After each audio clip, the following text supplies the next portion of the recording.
Various generous sponsors, particularly Roger Hertog and the Saltzman Institute, who have been such tremendous hosts for this event throughout the summer. And to remind you that our final lecture in this series will take place next week, same place, same time, when John Lewis Gaddis joins us. We're extraordinarily lucky tonight in who we have speaking to us. John Mueller has perhaps the best title in all of academics, the Woody Hayes National Security Chair at the Mershon Center at Ohio State University. Perhaps you could tell us a little bit about how he got that chair and sort of what might be required behind it. But John Mueller has been a scholar who has not only written important books, but has altered and shaped debate at several points in his career about topics of extraordinary importance. In the 1970s, he wrote a path-breaking book called War, Presidents, and Public Opinion. In the 1980s, he wrote a book that had an extraordinary influence on my own thinking about these questions, The Obsolescence of Major War. Several years ago, he wrote a book called Overblown, How Politicians and the Terrorism Industry Inflate National Security Threats and Why We Believe Them. That, as I'm sure you can imagine from that title, caused no shortage of controversy and discussion. And he's here tonight to talk to us about his most recent book, Atomic Obsession, Nuclear Alarmism from Hiroshima to Al-Qaeda. John Mueller is one of the most thoughtful, provocative, and interesting intellectuals out there today, and we are very lucky to have him here tonight. So please join me in welcoming him here to Hertog and to the Columbia campus.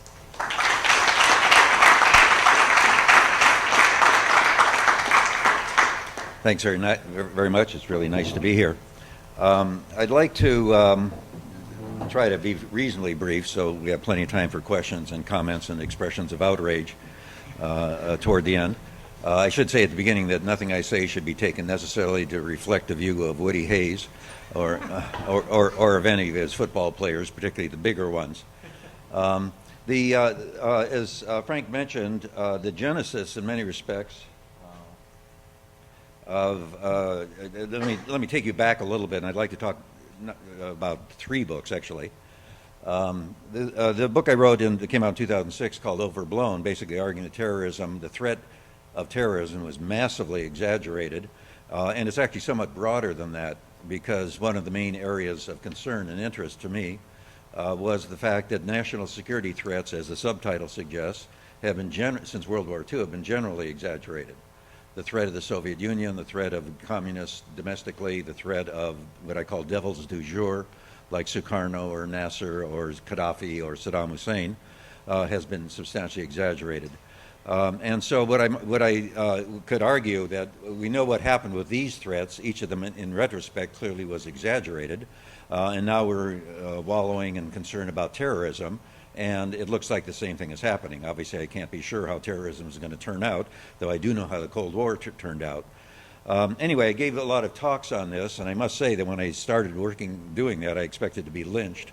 But what I mostly found is audiences are really quite supportive. They didn't always agree, of course, and that was not surprising. But there was a fair amount of agreement in thinking that we should think about this more carefully. But I got two questions that were basically like this. I agree with everything you say, but what if they get nuclear weapons? And the other is, I agree with everything you say, but what do you propose for policy, specifically? So both those questions I thought were really good ones, and the book does deal with both of those issues in various ways, but I thought clearly I could do a lot more with that.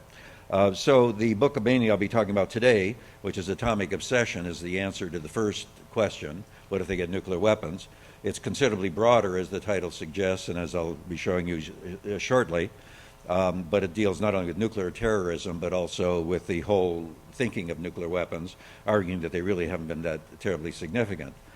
The second question, which is be a subject of the book, I'll be coming out with a co-written book with Mark Stewart, who's an engineer and risk analyst at the University of Newcastle in Australia, who saw me on television and said, hey, I'm writing the same kind of stuff. So he was visiting at Ohio State at the time. in the engineering department. And so we got together and we did a bunch of papers, and now it's going to come out as this book probably next April, more or less for the 10th anniversary of 9/11. And what we're trying to do is really be very specific about the risks. Well, what we're trying to do is apply standard accepted risk analysis techniques and cost-benefit techniques, ones that have been accepted by governments and regulatory agencies for decades and used and applied and required. Basically, if you come in with a new vaccine, you have to do risk analysis. You know, how much it's going to cost, how much good is it going to do, and so forth. If you come in with, you know, you want to site a nuclear power plant someplace, you have to do the same sort of thing. If you have a new safety device that might save lives, you have to explain how many lives it's going to save, what's the risk, how does it change the risk. I mean, it's just standard stuff. So we're trying to just apply that now to terrorism generally. And what I'd like to do just very briefly is talk about two aspects of that. One is the idea of acceptable risk. What has happened, it's not clear, you know, what risks are acceptable and not acceptable, but there's now a huge track record for people working in this area to look at risks. What happens is sort of the my eyes glass over phenomenon. Essentially, if a risk is, excuse me, I meant to put this, by the way. This is a thing from Overblown, two statements which are completely true. One is the chances of any of us dying in a terrorist incident is very, very, very small, and the other is no one sees the world like that, on 60 Minutes in 2003. At any rate, one of the things you'd want to do is try to figure out what the likelihood is of being killed by a terrorist. There's a lot of ways of doing that, and under present circumstances, your chance of being killed by a terrorist over an 80-year life period, assuming there's another 9/11 every several years someplace in the world outside of war zones, your chance of being killed is about 1 in 85,000, not per year, but per 80 years. If there aren't another 9/11s, in other words, terrorism continues more or less the way it has both before and after 9/11, but not that spectacular outlier, doesn't get repeated, then your chance of being killed if you live outside a war zone is about 1 in 130,000. So we're trying to look at that in context, those kinds of statistics. And what you get basically is the idea of acceptable risk. Beginning at the opposite end, however, this is unacceptable risk. I hope it's readable in this light. But essentially, your chance of dying from cancer in the United States, I think the numbers are is about 1 in 500 per year. In other words, 1 out of every 500 Americans dies from cancer per year. Well, everybody can say that's not acceptable. We really want that to be lower. And so it's huge amounts of money, of course, are spent on cancer research and trying to deal with that particular problem. Another thing would be traffic accidents, which is the fifth one down there, I guess. Your chance of being killed in an automobile accident is about 1 in 8,000 per year. That also is unacceptable. And so therefore huge amounts of money are being spent on getting better cars, putting seatbelts in cars, making highways better, and so forth. In other words, from a regulator standpoint, the government standpoint, all these kinds of risks are bad enough so that it's worth worrying about and doing something about. Things which are at the top of the end are things you really want to worry about, and down at the bottom, somewhat less so. But generally speaking, when you get something about the way people have operated, if the chance of being killed is 1 in 100,000 or worse, then generally that's considered to be unacceptable risk. We ought to do something about trying to make that lower, spend money on it. The next level is what might be called not acceptable risk, but tolerable risk, perhaps.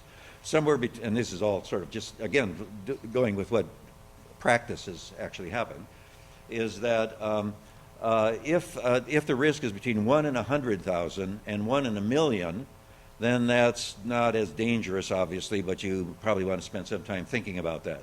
For example, drowning in a bathtub, there's a chance about 1 in a million dying per year, and at that point you're beginning to get people who really don't want to really think we should do much about it. I mean, one possibility, obviously, is to ban all bathtubs. This has not been a common, popular proposal. So when you start getting to 1 in a million or toward it, then people say, well, it's not, that's pretty good. And then beyond that is those risks which are often basically considered to be acceptable. Namely, your chance of being killed is less than 1 in a million. And again, that's basically the way regulators have seen it overall, though there's exceptions and not everything is perfectly smooth. And terrorism generally falls in that area, unless you live like in Northern Ireland or in Israel during the Intifada, for example. But for the United States, for Canada, for Britain, including Britain, which obviously has a terrorism problem of some magnitude, the chance of being killed per year are 1 in several million. And it's down there more or less with lightning. So in many respects, then, what happens is that for terrorism to be unacceptable, in other words, to reach the 1 in 100,000 category or so, you'd have to have one 9/11 every year in the United States, for example. So consequently, from the standpoint of most research, terrorism is an acceptable risk. That is to say, it's not worth spending a lot of money to lower the risk. Or to put it another way, if you're spending money on reducing the terrorism risk, you're not spending it on things which can will save a lot more lives, like cancer research or improving on automobile accidents. Anyway, that's one thing we're doing. The other is this, which I can go through fairly briefly, I think. The question is, how many, we're doing sort of a cost, a break-even approach, it's called. We don't so much estimate as what a terrorist likelihood is, but the question is, if we're spending this money to reduce the likelihood or consequences of terrorist attack, how many attacks would there have to be to justify the expenditures? Okay, if you're worried about the time, these are losses from a terrorist attack. If the Times Square bomber had been successful, and he seems to have been mostly exercising a form of parody as far as I can see, but anyway, if he'd been successful, the costs of that tragedy would have been maybe $100 million. He would have killed some people, and there's ways of evaluating human lives, which is, again, standard procedure. And there'd be property damage, and there'd be disruption of, there'd be increase of fear, and there'd be a disruption of tourism and so forth. And a reasonable estimate would be that it would cost $100 million. For the expenditures that the United States is putting out, enhanced expenditures to deal with those kinds of problems, there would have to be over 1,600 attacks like that per year, several every day, for it to be cost effective. If you go down the list, the $5 billion attack was basically, that's what happened in London, the July 7th, 2005 attack, about $5 billion damage, including life, property, loss of tourism, economic impact, indirect, and so forth. That's a very big attack, very rare, very unusual, but you need 33 of those a year in the United States, one every 2 weeks, in order to justify the expenditures. Now, the things that do justify the expenditures are like losses of $1 trillion or $5 trillion.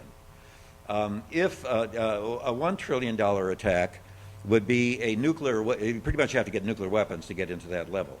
$1 trillion attack, a terrorist setting off a bomb in a harbor, for example, Long Beach, California, would probably cause about $1 trillion worth of damage. Not all that much in lives lost, because there aren't that many people at the port, but in disruption of traffic, in fallout, and in health problems and fear and so forth.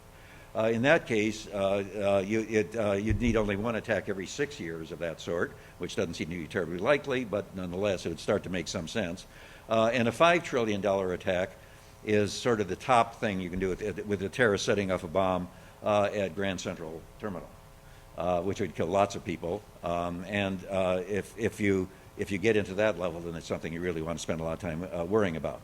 So consequently, the probabilities become very important under those circumstances. Anyway, that's just sort of a sketch of it, but to tie it into the rest of the talk, for terrorism to really become something that's worth spending this kind of money on in the United States, you pretty much have to have terrorists who are massively more capable, and they'd probably have to get nuclear weapons to commit the kind of damage that would justify the amount of money we're spending trying to disrupt, to deter, and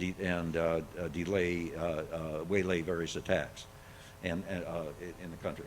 So let me turn now to atomic obsession and my sort of take on nuclear weapons. This is a statement by Charles Gibson, ABC News, on the 5th anniversary of 9/11. It's fairly typical of things you get constantly in the media. Now putting your child on a school bus or driving across a bridge or just going to the mall Each of those things is a small act of courage, and peril is a part of everyday life. I have now basically been avoiding malls because I can't stand to be among all those heroes walking around, going through the lingerie and eating hot dogs and running up and down, whatever. Anyway, but that kind of sanctimonious stuff has been totally common.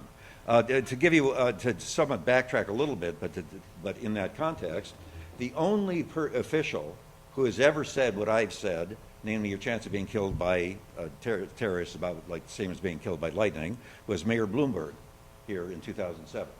That's the only time I've been able to find any official who has said that. Now that's basically true. You may say, as some people did, well, that's, I'm scared of lightning too. But anyway, no official, no DHS document, no president, no congressman, no senator, no DHS official has ever said that, to put it in context. They just let it, it just never comes up. They're afraid to say it somehow, apparently.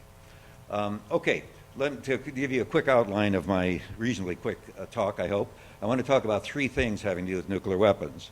The first two in particular are highly relevant to this series. One is, I think their historical impact has been unimpressive. In terms of proliferation of nuclear weapons, I think the problem is basically unproblematic. And in the case of nuclear terrorism, I think it's just wildly unlikely. So let me lay those out briefly, and they're going to contradict some of the things you heard from, obviously, other people in this series. In fact, you can contradict almost what everybody else pretty much says.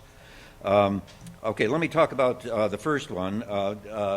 Also to set that a little bit in context, is you get people like Robert Gates talking about how the Secretary of Defense, of course, every senior leader, when you're asked about what keeps you awake at night, it's basically terrorism going to happen. You get people like Robert Mueller, the head of the FBI, has the same problem. He can't sleep either. There are dark circles under his eyes, heavy lidded brown eyes, and he utters the words nuclear device. He knits his brows and clenches his teeth. His left eyebrow shoots like an arrow, and so forth. Poised in mid-flight. I didn't make any of that up. So we got Robert Mueller, who can't sleep and has problems with his eyebrows. And we also have a CIA investigator, Ralph Mowat Larson, who used to be at the CIA and has now moved to Cambridge, Massachusetts, at Harvard. So he's gone from one center of sustained hysteria, Washington, D.C., to the second one, which is Cambridge, Massachusetts.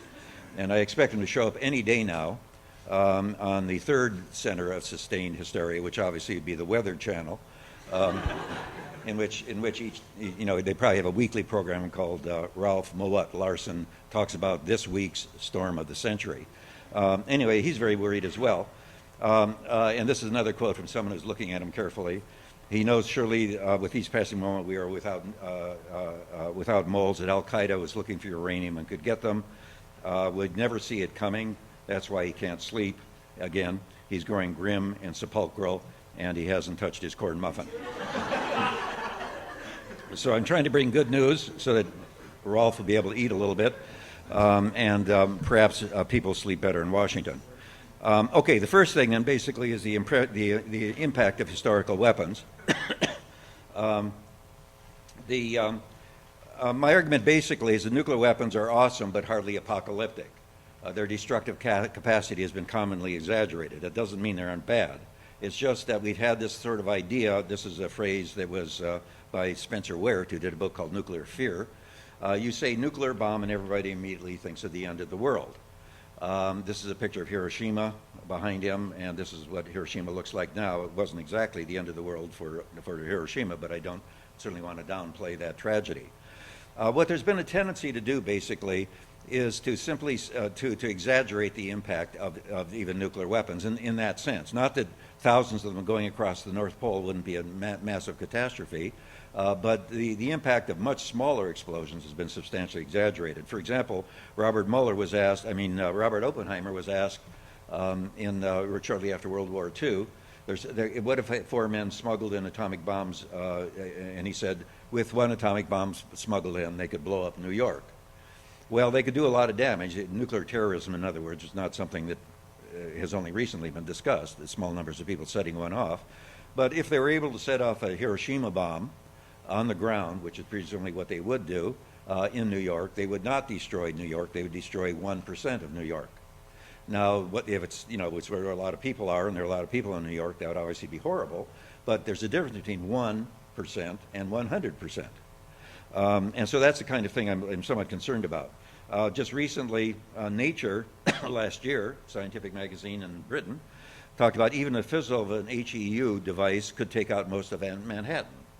Well, a fizzle of a HEU device set off in the middle of Central Park would not destroy any of the buildings on the periphery. In other words, this kind of apocalyptic exaggeration is something that bothers me. It doesn't, again, it's not that they aren't horrible weapons. It's just that this kind of flip idea that if one goes off, the whole world ends is basically not there. Is not wise, it seems to me, and it doesn't help with policy making.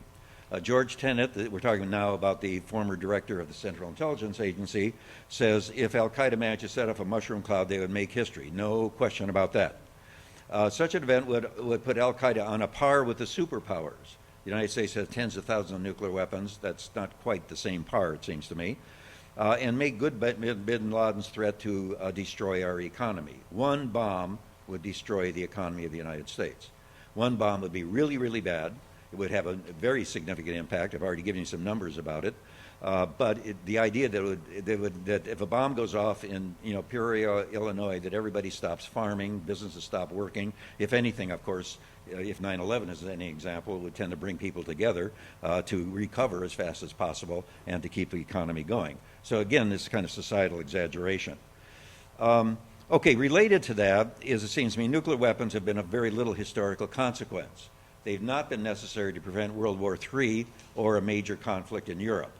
There's a famous thing known as what I call the Church of Counterfactual, that this curious paradox and a supreme irony, whereby nuclear weapons vastly spread the air of mortal danger, with the potential result that safety will become a sturdy child of terror and survival of the twin brother of annihilation. Or put in somewhat more prosaic phrases, it basically the Churchill argument is basically that essentially people were so stupid, incompetent, moronic, that the only thing keeping them from getting into World War III was the fact that they had to think about mushroom clouds. That's essentially, it seems to me, what he's saying. And you might talk, John Gaddis will be here next week, and we've been arguing about this issue for about 30 years. So he'll have a different perspective on it, I think. But anyway, the basic idea, it seems to me, is just nonsense. That if there were not nuclear weapons, a big war would look very much like World War II. The countries that were running the world since World War II were the same countries that suffered considerable costs in World War II, and they didn't want to do that again. They certainly didn't want to do it again with nuclear weapons as well. But it was already the case that they were strongly not interested in getting into a war with each other. They didn't need mushroom clouds to realize that. I've used the argument that the nuclear weapons are like putting a straitjacket on a Quaker. It is true, it reduces the likelihood to go on a rampage of murder, but it's a rather unnecessary extra insurance. The other aspect of this is what seems to be the main reason for what's happened since World War II and the Cold War, which was Soviet ideology. And although the Soviet Union was aggressive in the sense that they wanted to change the world in their direction, and they wanted to foment revolution and encourage revolutionaries and encourage wars of national liberation, in fact, they saw that as their sacred duty, as Khrushchev once put it, they never, ever have had the idea of doing that with Hitlerian-type aggression, because that would blow everything out of the water, probably. It's just too dangerous. So they have tactics, and they're violent. They're using revolution and so forth, but they never had the idea of starting a direct war, whether conventional or not. So therefore, the main anti-status quo force during the Cold War, it seems to me, was definitely wanted to change the status quo. No question about that. But they were not Hitlerian. They never saw that as part of their plan of attack. This Robert Jervis has pointed out in an article recently, the Soviet archives have yet to reveal any serious plans for unprovoked aggression against Western Europe, not to mention a first strike against the United States. There just never was any idea that that was a good idea. And so it's not the weapons that cause wars, it's ideas that cause wars, and their idea was we don't want to do that at all, with or without nuclear weapons. In addition, the weapons have seemed to be the weapons that do exist have proven to be pretty useless and a very substantial waste of money and of scientific and technical talent. There never have been militarily compelling reasons to use them. A good incidence of this is Colin Powell was asked by the then Secretary of Defense Dick Cheney to look into what are the possibilities about nuclear weapons in the Gulf War in 1991. And as you can see, they looked into it and he said, it doesn't make any sense. If you need to knock out enemy tanks, you can do it just as well or even better with with ordinary weapons. You don't need nuclear weapons to do it. And that's generally been what happened. They looked at during the Korean War, was there a way you could use them? And mostly it wasn't worth it. They just weren't valuable. They weren't useful from a strictly military standpoint. So it's not clear that anybody's really benefited from having them. Now, what Albert Einstein had very famously said, the bomb has changed everything except our way of thinking. And it seems to me that it basically had it upside down, backwards. That it's changed nothing except our way of thinking. So, and I'd be glad to go into this in more detail, but I want to try to finish up here so you can, so we have some discussion. That basically what happened was that after the Cold War, during the Cold War, the weapons did have a major impact, but that was basically intellectual. They had a tremendous influence on agonies and obsessions, and they inspired a lot of desperate rhetoric, extravagant theorizing, wasteful expenditure, and frenetic diplomatic posturing. I don't think they changed history. That is to say, they didn't deter a world war. They weren't useful in Berlin crises or any other, or in Vietnam or any place else, or for the Soviets in Afghanistan, or for the British in the Falklands. But they did inspire what Robert Johnson has called nuclear metaphysics. One of my favorite statements about this is Dwight Eisenhower. We are piling up armaments because we don't know what else to do to provide for our security. Really pathetic. We're building these things, we don't even know why we're building them, and we don't have any other ideas. Anyway, it led to this idea of what Robert Johnson calls nuclear metaphysics. Elaborate decades and decades worth of theorizing about how many ICBMs could balance on the head of how many MIRVs could balance on the head of an ICBM, and a whole bunch of extravagant theorizing about reentry vehicles, about multiple reentry vehicles, about multiple independently targetable reentry vehicles, and a bunch of other things like FOBS and GLICMs, one of my favorite things, and flexible response and so forth, and how you could arrange things to reduce the danger of nuclear war. Basically, it seems to me there was never really any serious possibility of it, and the doctrine of mutual assured destruction was profoundly misguided in the sense that there was nothing to deter. There was no enemy that was remotely interested in getting any kind of war, nuclear or not. There were problems like Vietnam and Korea and things, but there were not the idea of a direct attack. Okay, let me talk now about the second issue, which I think some of the things, as I've already said, will sort of, it follows from that. If nuclear weapons haven't been very important, then the proliferation of them is probably not all that important anyway, either. This is extremely unconventional. Everybody assumes it's a bad thing, and I'm inclined to think, on balance, it's a good thing if it doesn't happen. But nonetheless, I'm not going to get very alarmed about it. To begin with, the proliferation of nuclear weapons has been far slower than predicted because the weapons do not generally convey much advantage to their possessor, something I've basically already said. So you look at it and say, how much does it cost to build those weapons? What good are they? And the answer comes back, well, actually, nothing. And a large number of countries have gone through that calculus. John Kennedy, on the other hand, is famous for this statement. Personally, I'm haunted by the feeling that by the 1970s there's going to be 10 or 15 nuclear powers or 25 or some number like that. And he kept spouting that throughout. And during that time, basically nothing has happened, or very little has happened. This is the list that he was given a list by the CIA about potential nuclear countries, and this is the list. All those countries like Canada and Belgium and Netherlands and Norway and Switzerland. They all were technically capable of getting nuclear weapons. And I did an article in 1967, as published in Orbis, called Canada as a Non-Nuclear Power. I thought it'd be interesting to look at a country that could have become a nuclear country and didn't do so.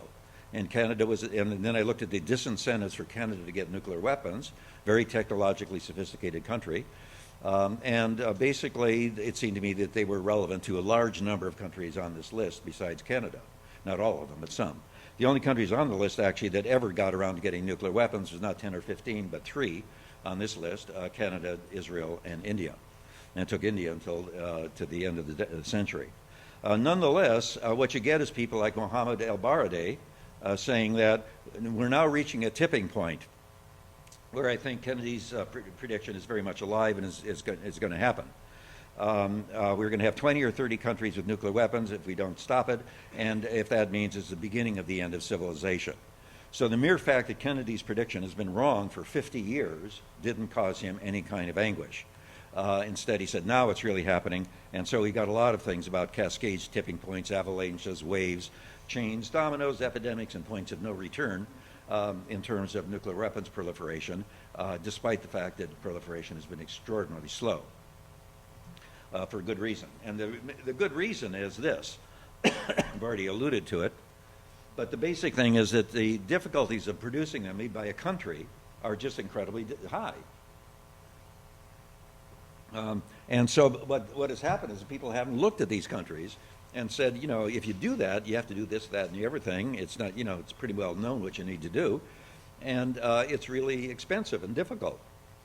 And countries that have tried to get them, like Libya, have found that very much themselves. If I may quote Mohammed El-Baradei, as you may recall, Libya gave up its nuclear weapons program in 2003 or so, and had been working on them for off and on for 10 or 15 or 20 years. El-Baradei, who was the United Nations inspector, came there, and he was allowed access to their nuclear weapons program. He found that they'd bought billions of dollars worth of stuff, and it was still in the packing boxes. They hadn't been able to take it out to figure out to put tab A into slot B, or do you put slot B into tab A, or whatever.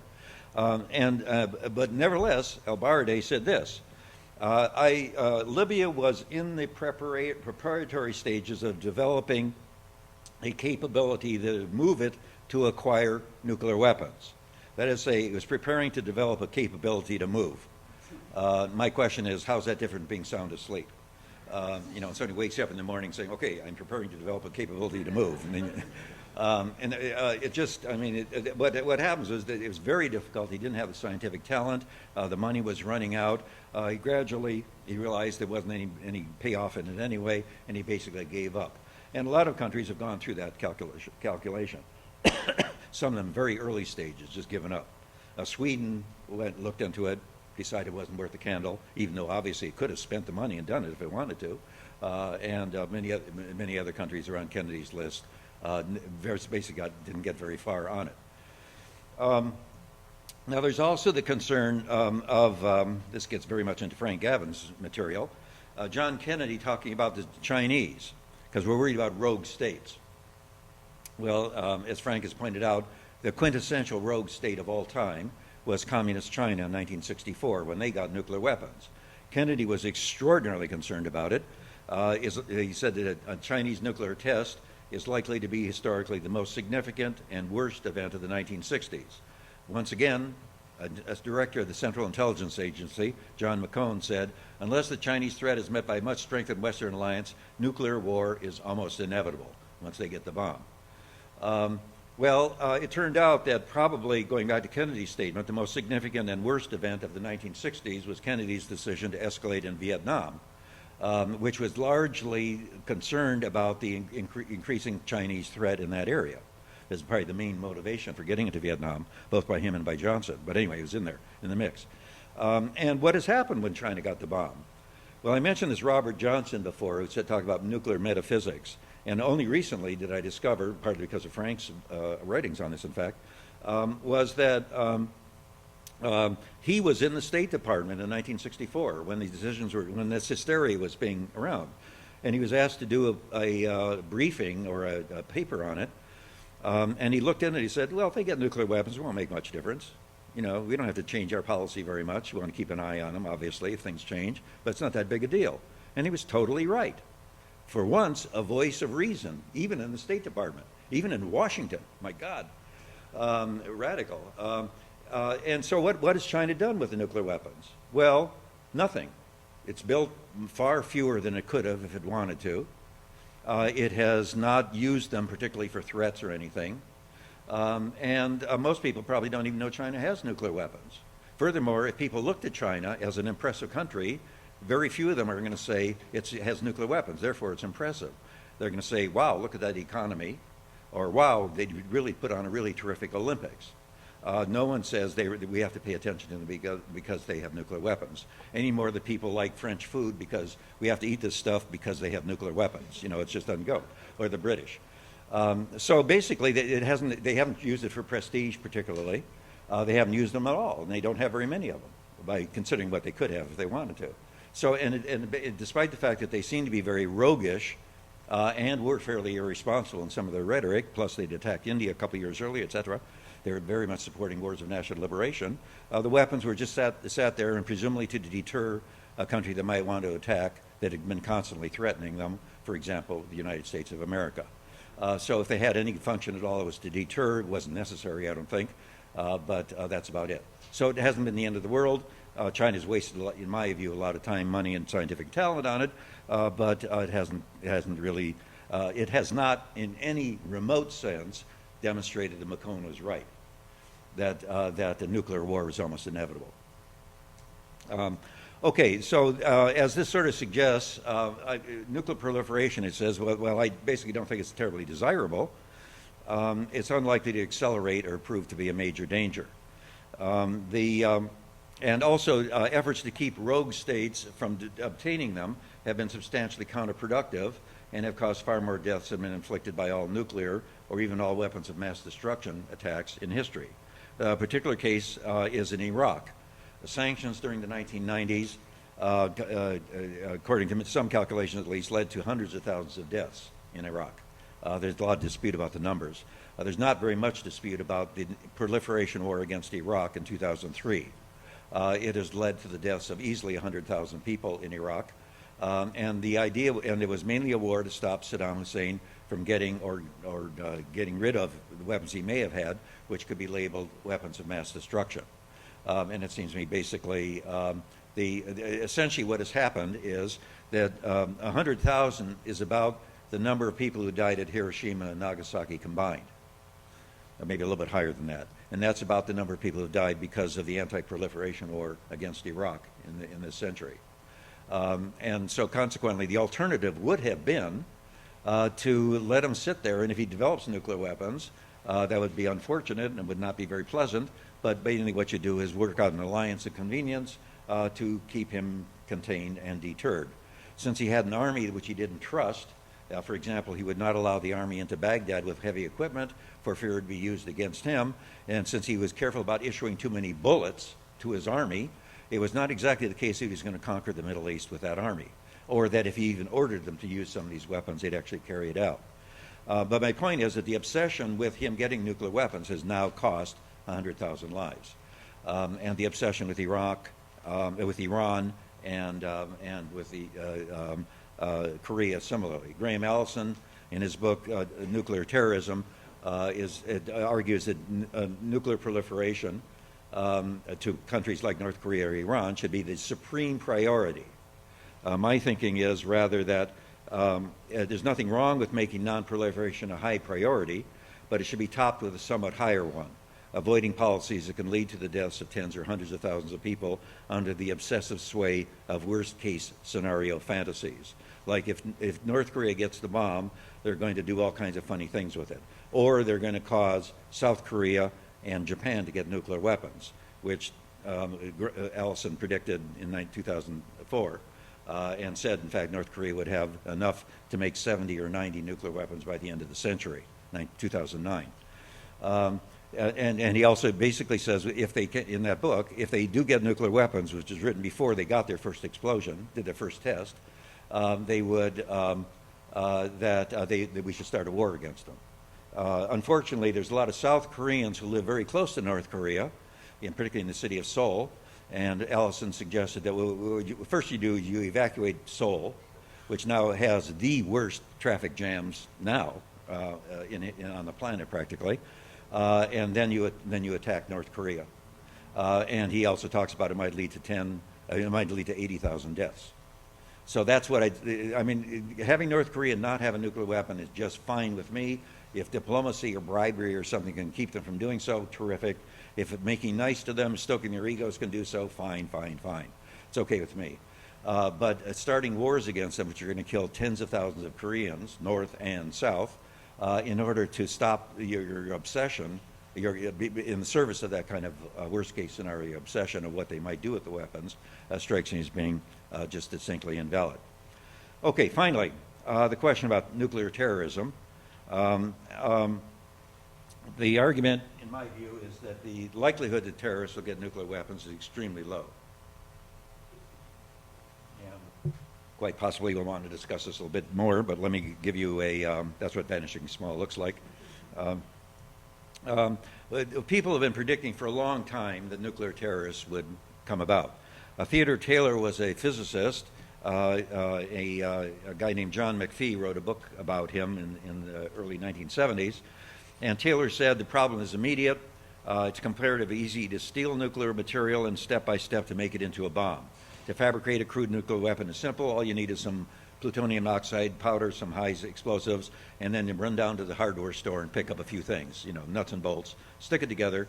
And he said it's already too late to prevent the making of a few bombs by subnational groups, terrorist groups or criminal groups or whatever. He also says in another 10 or 15 years it'll be too late. That is, say, by 1985. We're still waiting. Graham Allison in 1995 said, in the absence of a determined program of action, we have every reason to anticipate acts of nuclear terrorism against American targets before this decade is out. That is, say, the decade of the 1990s. His record and prediction continues.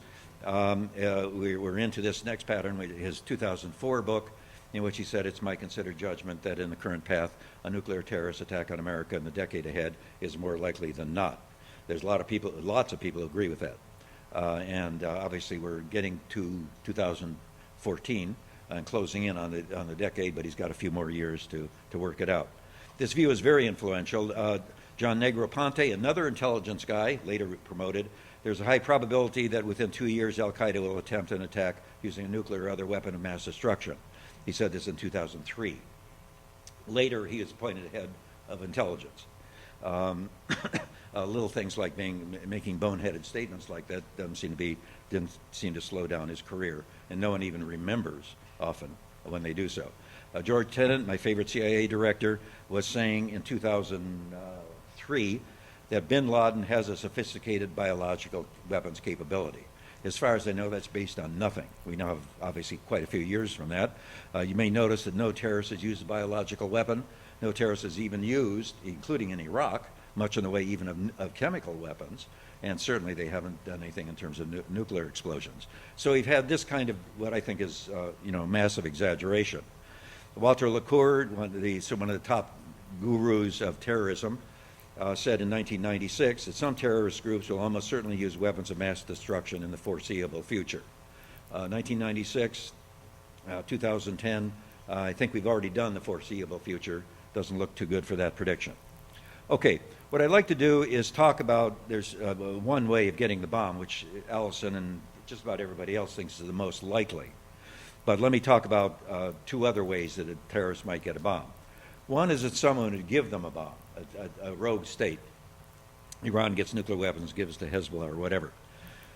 Most analysts, and there are polls on this, think that that's fairly unlikely. They don't see that as the most likely route. The argument is that bombs can be traced, or there's a strong possibility they can be traced. There's a thing known as nuclear forensics, such that if you get the bomb before it's exploded, or if it is exploded afterwards, you can tell where the uranium or plutonium came from, because they have signatures by countries. Anyway, you can't guarantee by any means that won't be found out. So if you give a weapon to a terrorist and he sets it off, there may have a home address, because they'll know where the bomb originally came from. In addition, it's extremely unlikely, most people think, that anybody would trust a terrorist with a precious bomb. One of the possibilities, or anybody they can't completely control, because one of the possibilities is that the bomb will actually go off in the country that gave the bomb away. So there's various reasons by that. There's also the problem of stings, that people are constantly coming around trying to buy bombs. And so therefore, if you do start to make nice to somebody who's talking about that, there's a danger that you'll be found out even before the bomb is transferred. The second technique would be by stealing a bomb, that you find a disgruntled Russian physicist, which is the usual pattern, or a underpaid guy that's guarding weapons, and you basically steal a bomb with presumably some sort of insider complicity. That seems to be, this is the loose nukes argument, which was very popular about 10 years ago and has been declining, mainly because no one has ever been able to find any loose nukes or the trail of them. Stealing a bomb, the problem there is that the bombs all come with safety attachments, which are designed, if tampered with, to blow up the bomb with a conventional explosion. There's multiple things like that, and there's even simpler techniques. The Pakistanis, for example, reportedly keep their bombs in pieces. So there's piece A is in one secure site, and piece B is in another secure site. So you have to get both pieces, figure out how to put them together, get past the locks, and then be able to set them off. Most weapons also require constant maintenance, and so you have to know how to do that. Not very many people know how to set them off. The people who design them don't know how to defeat the safety locks, and the people that maintain them don't have the foggiest idea how to set them off. So you have to steal exactly the right people along with the bomb. So a possibility, obviously the bombs do exist, but it's a very tricky one indeed. There's also one third thing, which almost everybody disagrees, thinks is extremely unlikely, which would be to make a bomb from scratch. To make a bomb, there's two things you have to do, essentially. One is to get the fissile material, which is the highly enriched uranium or the plutonium, the main makings of the bomb. Then you have to manufacture, the second is to manufacture the bomb itself with the fissile material. Most people argue that, including people who are most alarmed about nuclear terrorism, that it'd be very, very, very difficult for a sub-state group to make the weapons-grade uranium or the plutonium. It takes a big industrial capacity. So therefore, they don't think a terrorist could do that. The most likely path is the one that most people talk about, which is making a bomb with purloined fissile material. You steal or buy or finagle the fissile material from a state that has it, Russia, Pakistan, whoever. Then you take the fissile material to a machine shop and you make it into a bomb. And so that's the scenario I'd like to deal with. Now, and we can certainly deal with the other ones as well if you want more later. Okay, what I did was, in dealing with this, there's a very good book some of you may have read by a guy named William Langewiesche, who's called Atomic Bazaar, B-A-Z-Z-A-R-E. In it, he's got one, he writes for The Atlantic in particular, he's got one chapter about making a nuclear bomb. And the tack he took struck me as being really interesting. He basically says, okay, you're a terrorist, what do you have to do? Well, you have to do this, and you have to do this, and you have to do this, and you have to do this. It's not looking at it, you have to look at the whole chain of things. Anyway, I reviewed the book for the Bulletin of Atomic Scientists and talked about that and so forth. And then when I started working on atomic accession, I basically took the review and expanded it from 400 words to, I don't know, 20,000 or something like that, using Langewiesche's stuff plus a lot of other stuff as well, of course. And so what I've done is try to put together a narrative, which I'd like to give you now in very quick outline, about what you have to do if you're a terrorist and you want to make a bomb with stolen fissile material. And what I've done is sort of bulleted the steps, so there are about 20 of them. Not about, there are exactly 20 of them. I could actually have had more and split them apart, but 20 seemed to be a nice number, so I fell in love with it, and that's what we got. There's sort of three aspects. One is getting the fissile material and getting it to where you can use it. The second is actually making the bomb, and the third is delivering the bomb and setting it off. So those are the three sequences. And I'm not going to talk about these in complete detail because there isn't much time, but I'd certainly be glad to deal with it more later. But what you have to do if you're a terrorist is go to some place that has inadequately secured source of uranium. Highly enriched uranium is HEU. Highly enriched uranium is presumably the preferred technique because it's much easier to work with than plutonium. And we're assuming in all this that terrorists are willing to cut corners, take risks, and even lose lives in order to get their thing done. In other words, they're trying to do it as cheap as possible. Okay, you have to go to some place which has it. For example, a little village someplace in part of Russia, someplace. Formerly could have been Kazakhstan. And so you walk in there and you go down to the corner bar and say, anybody here have any highly enriched uranium to sell? What you have to do is find someone who can lead you to the material. And so one of the major problems in all this is the process of getting insiders, corrupting them, disgruntled Russian physicists, for example, and getting them so that they will help you and be completely reliable throughout. Now, they're presumably, if you're a Muslim extremist, for example, Al-Qaeda, the average Russian physicist is not a Muslim fanatic, but they might be interested in money. So what you have to do is find these guys, and you have to, and probably finding these guys means you have to pay people in between to connect you, middlemen, and each of them has to be paid off. They're all criminals now. They're very corrupted, and they may keep raising the price. The more they know, the more you're dependent on them, the more they may raise the price. At any rate, you go in and you find these guys, supposedly. You don't raise any suspicion. Yeah, we always have Muslim extremists around here looking for plutonium. And the insiders have to be completely loyal throughout. Now, let me just raise two problems with this, and they're sort of summarized in some of these points here. One is that we got this disgruntled Russian physicist, and he's willing to do it. Okay, the money's good. You know, he hasn't been able to buy a BMW at all. He's living on very bad salary, and nobody gives him any respect, so what the hell? He's going to go for it.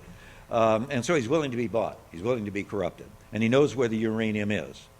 Okay, well, there's a couple of thought patterns that might go through his mind over the period of time which he's thinking about this. One is as follows.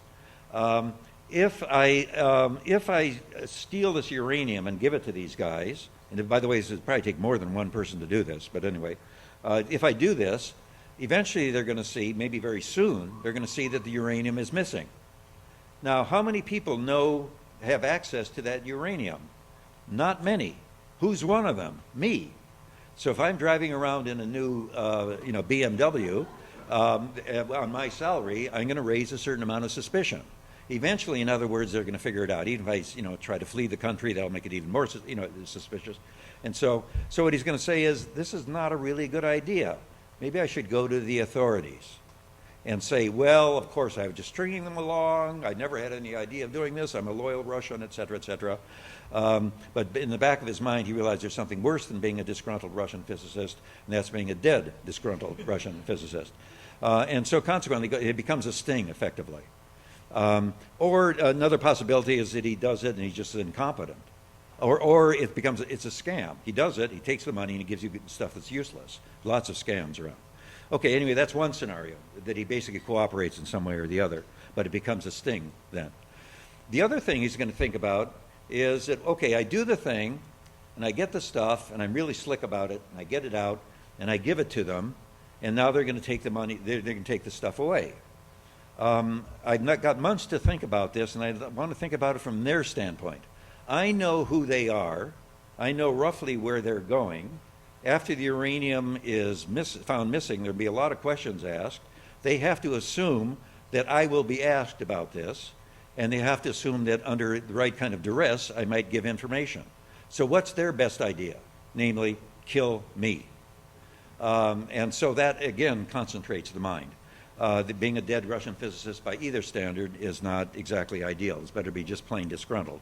Anyway, you can see the complexity of this. You've got a bunch of people you have to corrupt. You have to keep them completely loyal. They wouldn't be necessarily part of the Muslim extremist movement. And they have to know they have to be really competent, too. They have to know what they're doing. And not some bozo who's drunk for 3/4 of the time. Okay, anyway, you do it, then you try to get it out. You have to get it over an international border, which is what some of these other things are talking about. And there you probably also have to trust smugglers. Now, after the HEU is found missing, and enough of it missing to make a bomb, or more than one bomb, it wouldn't be very large. It would weigh about 100 pounds, but uranium is extremely heavy, heavier than lead. So the package would not be very big, but you have to smuggle it out. It's not, if it's uranium, it won't be all that radioactive either, so it'll be a little bit hard to detect. But anyway, you have to get it out. You probably want to use, there are a lot of smuggling routes, and you want to use smugglers probably to help you. But once the uranium is gone, there's going to be one heck of a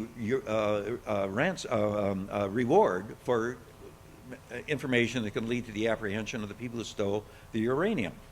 I mean, you as a terrorist group may have lots of money, but you're not nearly as rich as all the countries in the world. They have really deep pockets. So therefore, the smuggler who says these guys sort of look kind of strange, they got this one rather small but extremely heavy package, and they start putting things together, and they may not want to be part of a plot that kills 10,000 or 50,000 people either.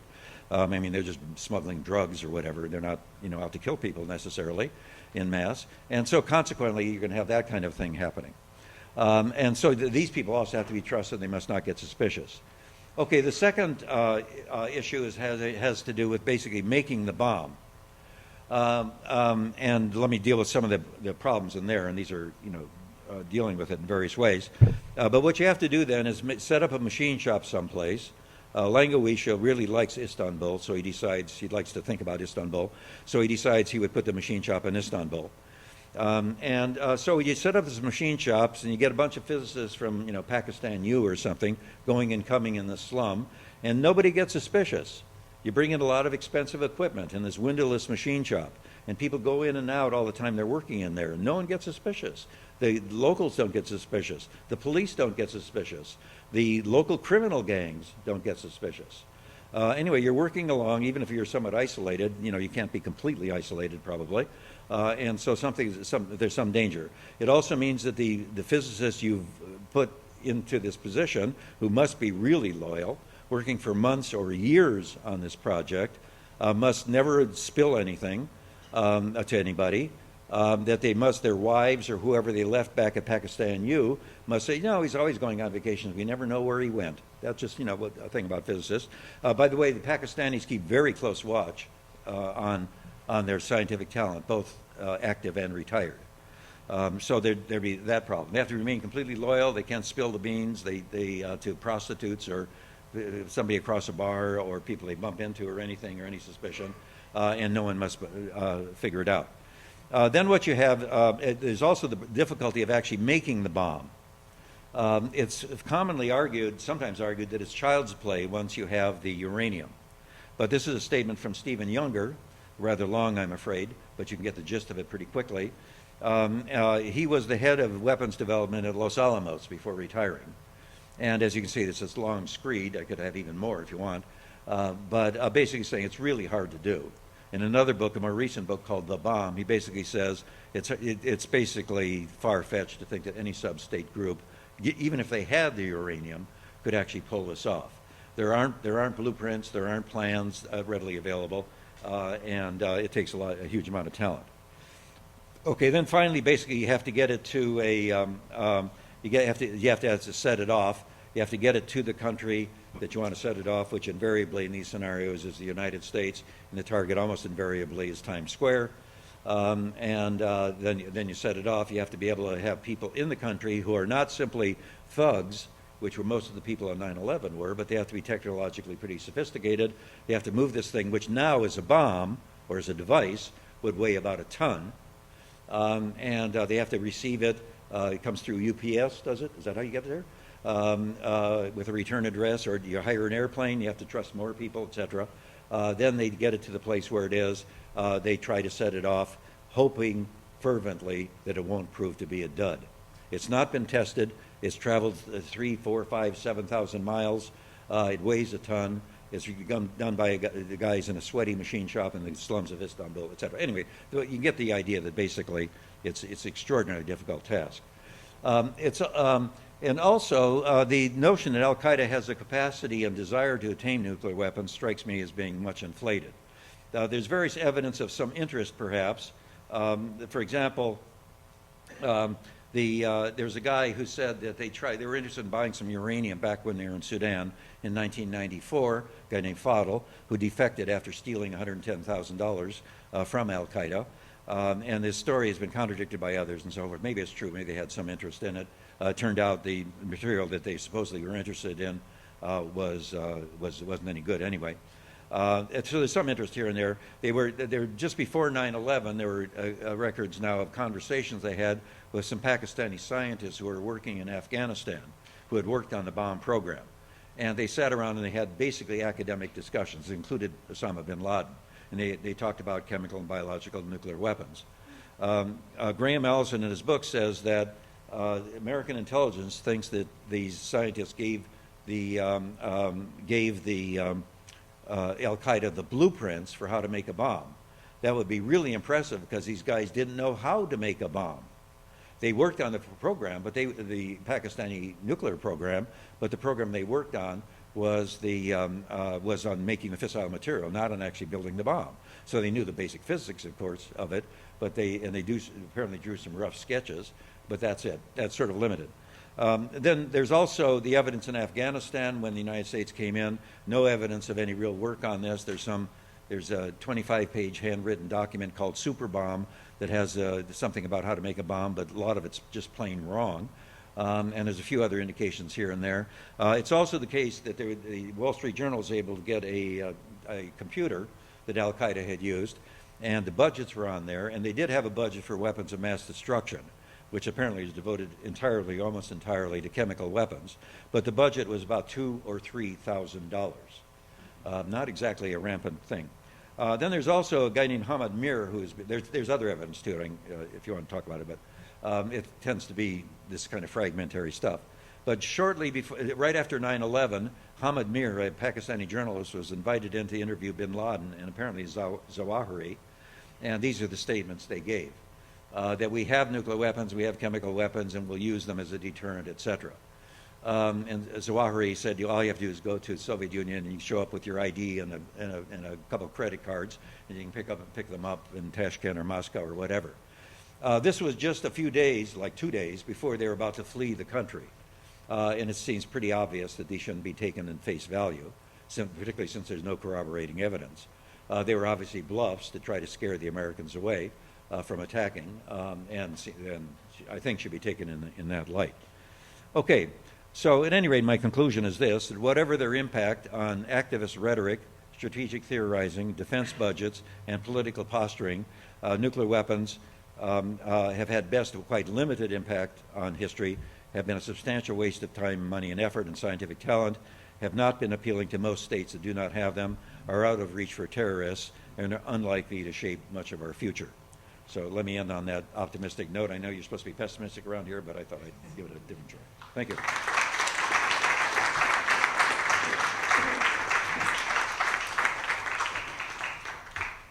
I'm kind of disappointed. I thought you were going to be controversial, but I guess... There's something controversial I said? No, teasing. I'm sure there's lots of questions in the audience. If could line up behind there where the microphone is and fire away whatever questions you might have. I sort of want to start out with one. You've obviously given this presentation and the one on the earlier book. I'm interested in one, sort of, you kind of said you were surprised that people didn't disagree more. I was wondering with this latest book, what was sort of the angriest response you ever got, or what was the tenor of the responses? And two, is there anyone ever in a position of policy who may have heard you talk about this that said, I kind of agree with you, but I'd lose my job, or I can't really... Yeah, well, no one to go quite that far. I did say, when I did Overblown, I explained to somebody at an American Political, I think it was an International Studies Association conference, it's my perspective on this, that the threat had been massively exaggerated and so forth. And he's one of the guys he's written a lot about terrorism, very smart guy. And he said, well, I basically agree with you, but you just can't say that. I did it anyway, and that was why little bit worried about being lynched, for example. But I thought people would say, well, you don't care about 9/11, you don't care about living people and so forth, and you don't have any sense of concern about that, and that basically hasn't happened. I've been attacked by Michael Chertoff. That's pretty good. In an op-ed, and actually it fits to some of this discussion, incidentally, another issue about nuclear weapons. He did an article in the op-ed in the Philadelphia Inquirer. This is when he was Secretary of Homeland Security. And he says Mueller's overblown. He obviously hadn't read the book, but he mentioned it. And he said that the probability of being killed by a terrorist is very small. But what if they get nuclear weapons? Well, I talk about that in the book, and obviously much more in the current book. But what he was doing with that was justifying the whole Homeland Security budget by the nuclear weapon threat. Now, I've agreed that nuclear weapons are the only way probably you can get to the point where the expenditure on Homeland Security makes sense. On the other hand, if that's the case, mostly what you want to do is deal with nuclear weapons. In some respects, actually, Graham Allison and I agree. And I said some nasty things maybe, or at least certainly disagreeing. I hope they weren't nasty, but certainly disagreeing things about Allison's work. But he's been at the forefront of locking up nukes and locking up fissile material around the country, and I think that's generally a good thing. Even though obviously I'm not remotely as alarmed about the situation as him, but it goes back to stuff I talked about at the beginning. In my opinion, when you've got something which is an acceptable risk, you don't really want to spend a lot of money on it unless it's cheap. In other words, it's something which is, and so with nuclear weapons, what you got, it seems to me, is something that could be really bad, but in my opinion, when you multiply by the probability, it's not that big a deal. And so therefore, spending lots of money to make that risk even lower doesn't make sense. You should spend it on cancer or something. But small amounts of money to make it even lower, that's fine. So that, like bathtubs, if there's some cheap way you could reduce the number of people drowning in bathtubs from 300 to 150 per year, that's, it's not a very big risk. Not very many people die drowning in bathtubs. But if you could reduce that with very inexpensive things like putting a label on bathtubs saying "Don't drown" or something, that would be okay. Because even though the risk is very small, the amount you're spending to make reduce the risk even lower is also small. So small expenditures are there. But spending huge amounts of money, like getting rid of all bathtubs, for example, to save those 300 lives per year would seem to be crazy and expensive and all kinds of other problems. So in the case of nuclear weapons, the efforts to reduce I think obviously the likelihood of a terrorist getting nuclear weapons is extremely small. On the other hand, the efforts to make this even lower are not very expensive. They are, for example, doing things like making sure that Pakistan's nuclear weapons all have good sophisticated lock systems on them. So that's great, and I think you'd want to do that anyway because of other problems. And it's also making sure you know where fissile material is.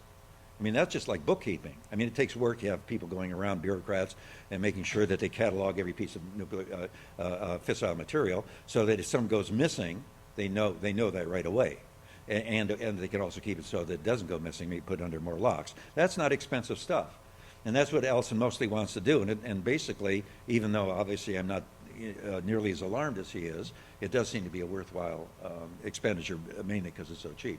So there's a bit of agreement there on that.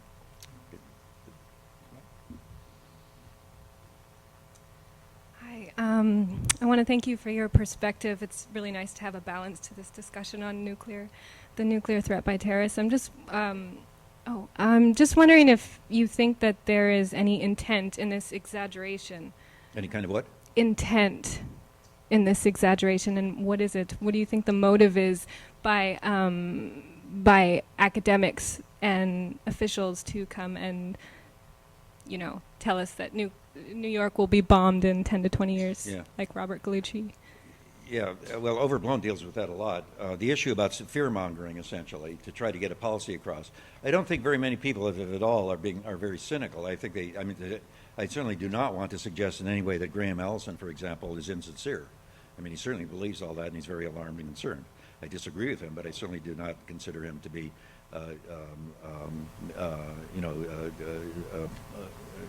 purposely lying or exaggerating. But there is sort of a tendency to do it naturally. so that if you are working in the Department of Homeland Security on these issues, you don't want to say things which essentially say my budget is too big. Now, that doesn't mean you're not alarmed about the problem. You're obviously you have a social responsibility to carry out your task and so forth, but there isn't much incentive to say we're spending too much money on Homeland Security. If you're a politician, you're afraid of losing votes. And if I think, my opponent can convince people that I'm soft on terrorism, as one time politicians worried about being called soft on communism, I'm going to lose votes. So therefore, I better play to these fears and exacerbate them. And the media, having a story that says nukes are not a big deal, sells about 3 newspapers. Finding things about, saying things that are hysterical or not. Let me give you an example. There's this new movie, which I haven't seen yet, but I've seen an excerpt from it and read about it, called Getting Towards Zero, or something towards zero, Getting Rid of Nuclear Weapons. It's made by the same people who made Inconvenient Truth. And they, at one point, they have Joseph Cirincione, who was a friend of mine in Washington, talking about, at one point, there was a bogus, or the Russians thought that the United States had launched a nuclear weapon at them, and Yeltsin, the president at the time, was activated.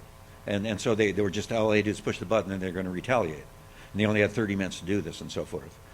Well, I've been looking into that, and one of the things I recommend looking at is not so much that movie, which may be worth looking at, I don't know. But anyway, there's a Frontline, which is one of the best, perhaps the best thing on television in terms of documentaries, in my view, did a program largely about that in 1999 called Russian Roulette. And they have on their website the transcript of the program, and they also have the transcript of people who they didn't put in the program. 2 generals, one American and one Russian. Now, what they put in the program is is total hysteria. Namely, we were within seconds of Yeltsin pushing the button and retaliating because he thought he'd been attacked. And they quote these 2 generals in the program, but they don't include what I'm going to tell you now. That's in the outtakes. And these 2 generals said there never was a chance of anything going off. What happens is that they have these radar guys who are just, ordinary guys in the trenches, and they're watching stuff, and they've got a little checklist. If you see this, tell us. And one of the things they did was the United States was testing a missile, and they had told us, and some other stuff, and they told the Russians they were going to do so, but the message never got to the radar operators. So the radar operators are, hey, it's got this piece going this way and this piece going this way. We're not supposed to make any decisions. We simply tell the higher ups, and that's what they did. So they told the higher ups, and that automatically activated a whole process of things, going all the way up to the president, Boris Yeltsin, at the time. So just a standard precautionary thing. But there were several steps between that in which people were evaluating the evidence. And according to these 2 generals, they figured out that it was just a false alarm in tens of seconds. Almost immediately they figured it out. But that phrase, Frontline, did not put in their program. They had these 2 generals, both of them said there wasn't any danger. And so this Frontline, really good program that basically, obviously, selling the notion that the nukes are going to come from Russia at any time from a mistake gets much more ratings than saying there never was any danger. So it's that kind of thing that happens. Charles Gibson or whatever, on this and so forth. So the media basically is in a position of complicity in many respects, but it's a natural one. And natural is things scaring people sells better than not scaring. I mean, it's kind of a long answer to that, but I think it illustrates the issue. Yes, ma'am. Yes, I'm a retired psychiatric social worker and a long-term, lifelong peace activist. And I had a client who used to say to me, I know I'm paranoid, but am I paranoid enough? And I think, the world is, become that way. And I was here at the first one when James Steinberg, the one who's the assistant to Hillary Clinton, that was the first lecture, right? And I'll repeat what I said then, that we care about the bang, but not the whimper. We spend so much money on the bang and not the whimper. And I'm going to quote this lovely guy. I picked up the SEPA thing, downstairs while I was waiting, and there's a lovely man who's part of that program, John Burnett. He wrote this article when he came back from Haiti. And I'll just quote him because it's part of CEPR, and I think it's a beautiful thing, and this is what we should think about. But whatever you do, never forget that the human spirit is at the fullest when we can look each other in the heart and know that we share the same inner light burning brightly in a vast universe. And I couldn't say it better, you know, if we could only do that instead of spending all the money on bombs and hate, we'd have a... So thanks to John Burnett who wrote that, because that's the way I felt my whole life. Yeah, well, let me extrapolate a little bit on that. During the course of the Cold War, the United States spent about $10 trillion, between $5 and $10 trillion on nuclear weapons, weapons that were designed to deter a threat that didn't exist. During that time, there was almost no examination in the academic or defense community of would the Soviets really invade Western Europe. A few people, I've looked hard to find people who said this, and so that basically this huge amount of money is being spent. And similarly, we're doing it now on Homeland Security to deal with a problem which I think is really quite limited. Thank you. Hello, Professor. Thank you for coming. Mm-hmm. I have a two-part question. Okay. My first question is: do you think an attack on nuclear facilities is more likely than an attack with nuclear weapons? And my second question is related to Jose Padilla, who tried deploying the dirty bomb. Do you, you know, a lot of news outlets and news sources gave a lot of information on television, over the radio, about how to actually create a dirty bomb right after Jose Padilla was arrested. And so my question to you is, what effect do you think that this intense media coverage and this distribution of information has on the risk of a successful nuclear attack? Yeah, of those sorts. Okay, in the case of nuclear reactors, it's not clear that, I mean, I can imagine somebody trying to attack a nuclear reactor, and apparently when the 9/11 planners were working on things, they thought about slamming one into as what should be the targets, and one possibility was a nuclear reactor. It's basically, I think, pretty clear. I've got evidence in the book that's coming out next April that even a very large airliner couldn't do much damage. I mean, it's this big concrete containment structure. So that, and the most it would do would potentially release a relatively small amount of radiation into the atmosphere, which probably wouldn't do much damage anyway. So it's not a very good target, except possibly symbolically from a terrorist standpoint. I don't know what Jose Padilla was thinking about, but those charges, of course, about the dirty bomb have been dropped. That doesn't mean they weren't based on something. But dirty bombs are very different from nuclear explosions. Nuclear explosions would kill people, dirty bombs wouldn't. Now, I think that's a fairly important thing that people ought to know. What bothers me is, you may remember about 2 years ago, there was a rumor that someone's going to set off a bunch of dirty bombs at National Football League games that Sunday. And the media and the Department of Homeland Security said this is nonsense, some guy in Wisconsin. It's not even in Arabic, it's in English. Not very good English even, but it got reported, and there was sort of a feeding frenzy on it in the process. What happened was that the media never said what I just said, namely, what happened if a dirty bomb went off? Well, if a dirty bomb went off in an NFL stadium, what would happen would be some people might be killed by the explosion, the conventional explosion used to disperse the radioactivity. But what would happen would be the area would then be, quote, contaminated, unquote, by radiation, so that if you stayed in the stadium for 40 years, nonstop, by which time you get very tired of hot dogs, you would increase your chance of getting cancer by maybe 1/10 of 1%. Bad news is your chance of dying from cancer now is already 20%, so you're not likely to notice. In fact, no one would ever know because it would be lost in statistical noise. So the point is, it would be an area that would be contaminated by very conservative standards, and there might be money you'd have to spend cleaning it up and so forth, but it wouldn't kill anybody. And the danger if a dirty bomb goes off is people don't know that, and so what they do is trample each other getting out of the way. No one would say, okay, leave the stadium, you've got 40 years, take your time. But no one said that, and the media didn't either. Even though this is a bogus thing about the NFL stadiums, they were covering it, but no one said what would happen if one went off. And the answer is get up and walk calmly to the exit. And maybe maybe you want to take a shower and burn your clothes or something, You probably don't even need to do that, but that's a possibility. So I think that the possibility of a dirty bomb is far higher. They're much easier than a nuclear weapon, but the results are much more limited. In fact, people, when they talk about it, mostly say they're not weapons of mass destruction, they're weapons of mass disruption. And that seems to be a pretty good way of looking at it. Hello, thank you. It's nice to hear that the sky is not falling, and I kind of appreciate your very pragmatic, deflating of these, overblown kind of mass hysteria reactions to the potential of nuclear threats. But I do think that there will be likely another terrorist attack on American soil. I mean, someone highly competent and highly motivated will eventually succeed and kill, thousands of people. I don't want that to happen, but I just see that it being likely. Which kind of terrorist threats do you view as more legitimate, say, than nuclear or chemical, biological, dirty bombs, things of that nature? Yeah, I'm certainly not saying that a terrorist event won't happen, of course. Because terrorism is so easy. I mean, one guy, remember the guy who killed 31 people at Virginia Tech a few years ago with 2 pistols? I mean, he wasn't a terrorist, he's just sort of a crazy kid. But it's obviously very easy to do that. In this kind of situation. So one person can do it, or a small group can do it, so I'd expect something to happen. So something certainly could happen.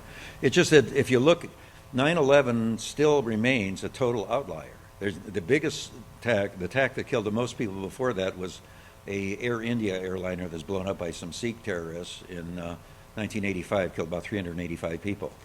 That was the biggest attack. So there's thousands of people is very hard to do. And 9/11, I don't want to downplay 9/11, it was a horrible thing, but it still stands out as totally spectacular and way out of the range of terrorist attacks. And Robert Mueller, the FBI guy, has said he's not, he wants to be worried about that. He wants to be worried about nuclear weapons. He wants to do something about his eyebrows. But he thinks the most likely thing would be a bomb going off in a mall.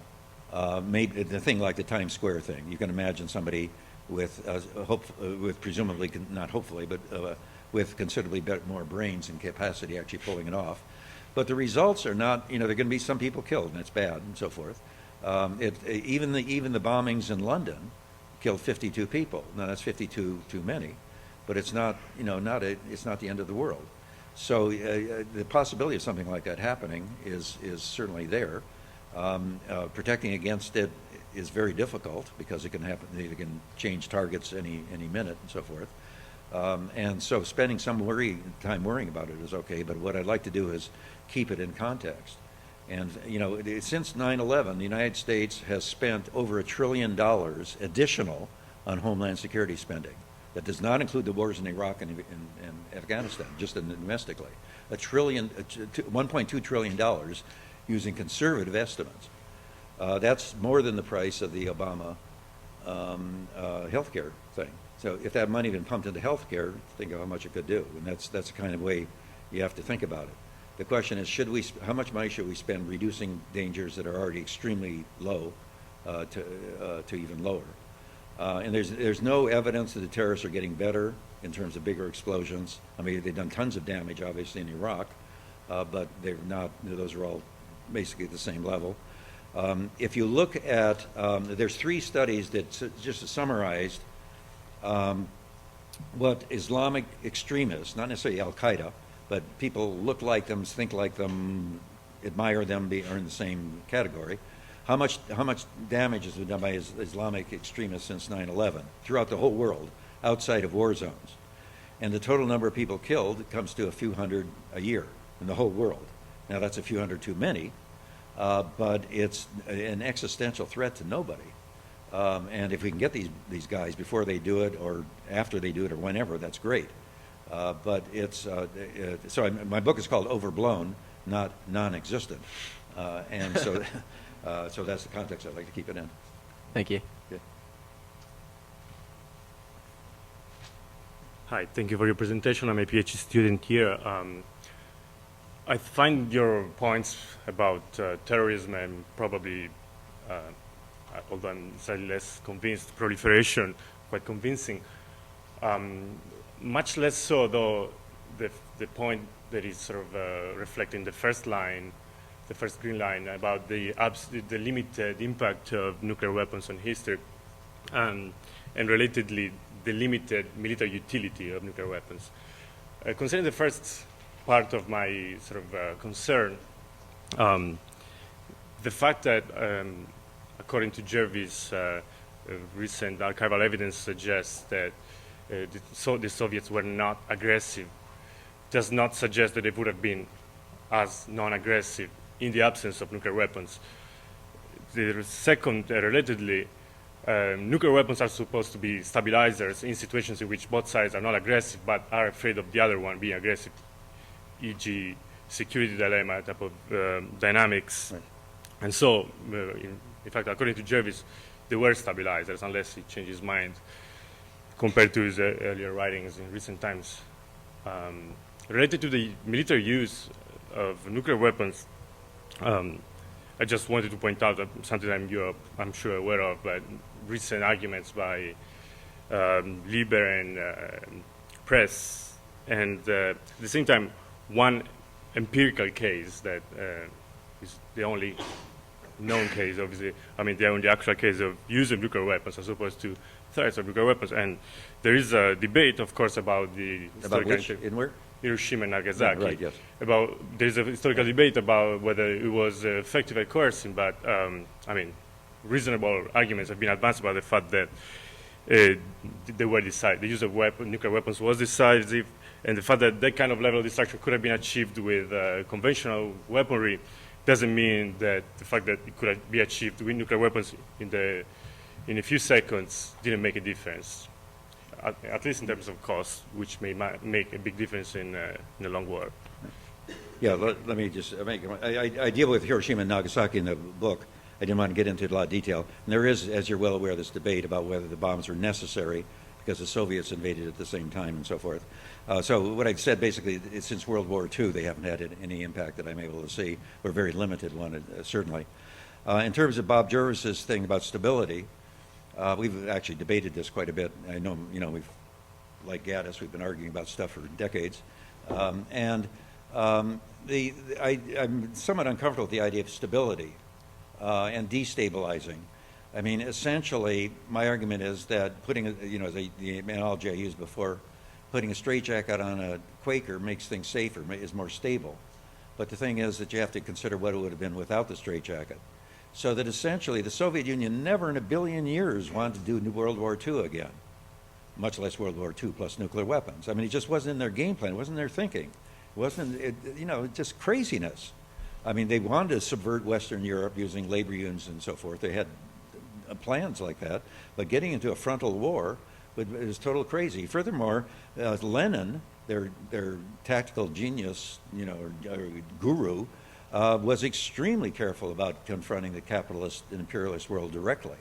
He's always basically making contradictions among capitalism and then capitalizing on them. And he was also extremely cautious about tactics, that, 2 steps forward, 1 step back, and groveling in the dirt if necessary, and moving the revolution forward inch by inch, but never taking huge risks, because the danger is he had great respect for the imperialists and the capitalists, and that if you push them too far, they might just blow the whole world up. And he was worried about a collision in which they would be attacked.